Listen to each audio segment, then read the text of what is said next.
ایک گھنے جنگل کے کنارے ایک خوبصورت باغ تھا۔ اس باغ میں رنگ برنگے پھول، سرسبز درخت اور نرم سبز گھاس لہلہاتی تھی۔ لیکن باغ کے کونے میں ایک چھوٹا سا بیج پڑا ہوا تھا۔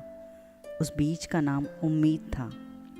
امید کا خواب تھا کہ وہ ایک دن بڑا اور مضبوط درخت بنے، جس کی چھاؤں میں لوگ آرام کریں، پرندے گھونسلے بنائیں اور بچے کھیلیں۔ ایک دن امید نے مٹی سے سر نکالنے کی کوشش کی، لیکن سورج کی تیز دھوپ اور تیز ہوا نے اسے ڈرا دیا۔ بارش بھی کبھی کبھار زور سے برستی، جس سے اسے خوف آتا۔ پاس کے بڑے درخت اسے کہتے، چھوٹے بیج، تم بہت کمزور ہو، یہاں تک بڑھنا آسان نہیں، بہتر ہے کہ تم مٹی میں ہی دبے رہو۔ لیکن امید نے ہمت نہیں ہاری۔ اس نے سوچا، اگر میں ڈر گیا تو کبھی بڑا نہیں بن سکوں گا۔ ہر بڑا درخت بھی کسی دن ایک چھوٹا سا بیج ہی تھا۔ وقت گزرتا گیا۔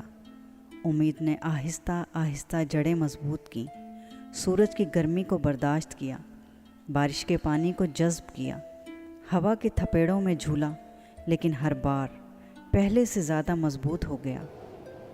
ایک دن تیز طوفان آیا، بہت سے کمزور پودے گر گئے، لیکن امید کی جڑیں گہری تھیں، وہ قائم رہا۔ طوفان کے بعد سورج نے روشنی بکھیری، امید اب ایک ننھا پودا بن چکا تھا۔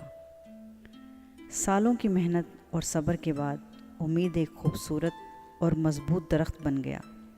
اب پرندے اس کی شاخوں پر گھونسلے بناتے، بچے اس کے نیچے کھیلتے اور لوگ اس کی چھاؤں میں بیٹھ کر آرام کرتے۔ مشکل راستے ہی مضبوطی کی بنیاد رکھتے ہیں۔ اگر ہم ہمت، صبر اور محنت سے کام لیں تو زندگی میں بڑے بڑے خواب پورے کر سکتے ہیں۔